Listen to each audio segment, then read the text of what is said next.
Welcome back once again, all of my low carb friends. And for those of you who are here for the first time, welcome. Today I have another very easy keto meal recipe for you. Today I am going to show you how to make an updated version of my chicken pot pie. Now my other two chicken pot pie recipes are yummy. I wouldn't put them out there if they weren't yummy. But they use xanthan gum either in the crust as a binder or in the filling as a thickener. And I know there's a lot of people who either can't find xanthan gum or just prefer not to use xanthan gum. So I figured I would make you guys an updated version of my chicken pot pie without any xanthan gum. And I like this better than the other two. I just get better and better every time I do updates. What can I say? So if you want a printable version of this recipe, you can check out my website at janet'sdeliciouslowcarbkitchen.com. You can find a printable version of this recipe and other goodies there for you.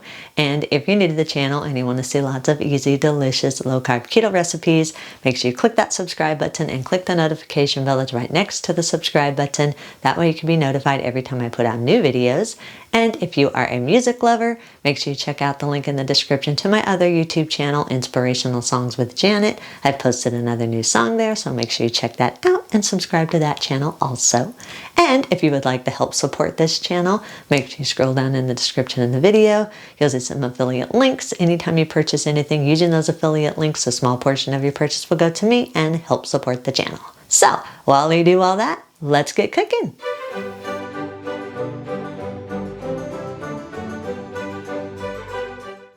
Preheat your oven to 400 degrees. Lightly grease a 9-inch round pie pan. In a large mixing bowl, sift together 77 grams or around 11 tablespoons of coconut flour, 1 teaspoon of dry Italian seasonings or any dry seasonings of your choice. Sift them together until they're fully combined and there are no lumps. Stir in 25 grams or around a 1/4 cup of freshly grated Parmesan cheese. Stir the cheese in until it's fully combined. Stir in 3 large room temperature eggs and a 1/2 cup of butter that's been melted. Stir the wet ingredients into the dry ingredients until everything is fully combined and a dough forms. Scrape down the sides of the bowl and push the dough to the center of the bowl. Then knead the dough in the bowl for about 30 seconds to a minute just until it can form a smooth ball. Place the dough into the center of your prepared pie pan. Press the dough evenly throughout the bottom and up the sides of your pie pan. Make sure you keep this as even and smooth as possible.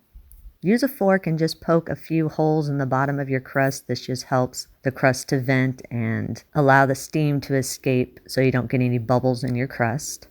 Bake the crust at 400 degrees for about 10 minutes or just until it's firm. You're not necessarily cooking the crust all the way through, you're just cooking it mostly through so that it's firm enough to hold your filling. After about 10 minutes and the crust is firm, remove it from the oven and set it aside while you make your filling. In a large food processor, combine 452 grams or around 2 cups of cottage cheese, 1 teaspoon of onion powder, 1 teaspoon of chicken bouillon granules. This is optional. I like a little bit of a chicken flavor inside the gravy part of the filling. Add 1 teaspoon of garlic powder and a 1/4 teaspoon of pepper, 1 teaspoon of dry Italian seasonings or any dry seasonings of your choice.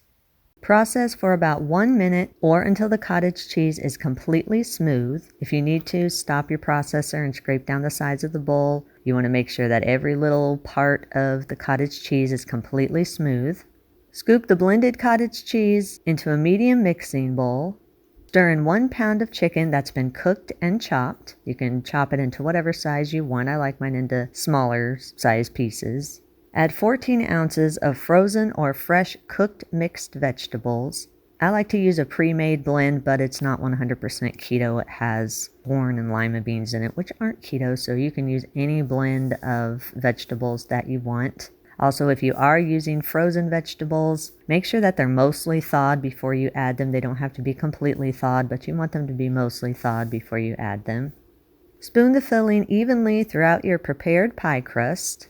Again, you want to make sure this is nice and even. Then set it aside while you make your topping.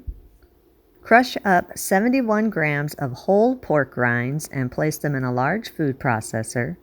If you don't want to use pork rinds, you can use some dry keto breadcrumbs.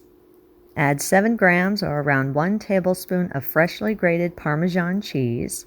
2 ounces, or around a half cup, or roughly 58 grams if you're weighing it by grams, of the shredded cheese of your choice. I'm using Colby cheese. Blend everything together for about 30 seconds or until your mixture looks like coarse crumbs. Sprinkle the topping evenly over the filling that's in your pan. Now, if you want more of a traditional style pot pie crust, then I'll leave a link in the description to my double pie crust. But for the sprinkle topping that we're using, use your hands and pat the topping gently into the filling so you can secure all the little sprinkles. You don't want any of the crumbs falling off. You may not need all the topping. I had a little bit left over. You just want enough to be able to fully cover the top of the filling without any holes. So you want a fairly thick layer on top. Place a pie shield or some foil around the edges of the pie crust. This is just to avoid over browning any of the pie crust. Bake the pie in your preheated oven at 400 degrees for 15 minutes or until the top is golden and dry and everything is heated through. After about 15 to 20 minutes and the pot pie is done baking, remove it from the oven, then allow it to cool in the pan for about 5 minutes before you serve it. After about 5 minutes, slice the pie into your desired size pieces. If you do have any leftovers, allow them to cool to room temperature, then store them in an airtight container in your refrigerator for up to 3 days, or in an airtight container in your freezer for up to 4 weeks. If you do decide to freeze these, it's best to slice it into your desired size pieces before freezing it, then eat and enjoy. And that's our recipe of the day. I hope you enjoyed it. If you did and you want to see more videos like this, make sure you click that thumbs up like button, click that subscribe button, leave me a comment if you want to. Let me know if there's any recipes that you'd like to learn how to make, and I'll do what I can to get those out there for you.